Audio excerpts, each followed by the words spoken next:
Well, firefighters rescued 2 people from a burning row home in East Baltimore, but tonight we're learning that it was no accident. ABC 2 News' Jeff Hager has more on what is believed to be the work of an arsonist. Jeff. Well, Jamie, city fire officials say Baltimore has already had more than 70 arson fires this year.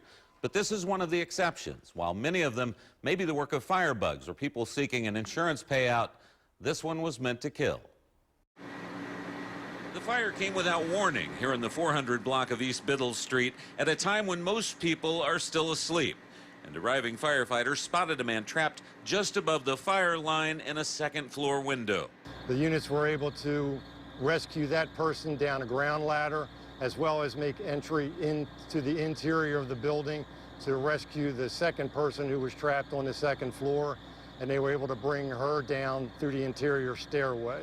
It only took firefighters 20 minutes to extinguish the flames, but those were 20 long minutes for Jean Smith, the victim's only neighbor on that side of the boarded-up block. So I done been burnt before from the house next door. They got a fire in my house, caught the roof. Initially, one of the victims reportedly claimed someone had firebombed their home. And while investigators ultimately determined it was arson, they have ruled out Molotov cocktails or similar devices. Firebomb is a device that's actually used to create an explosion. What took place here was an ignitable liquid that was poured like gasoline around the home so that when the person who committed this heinous act lit off the match, it would create a barrier so that the individuals couldn't get out of the house while they intentionally set this fire.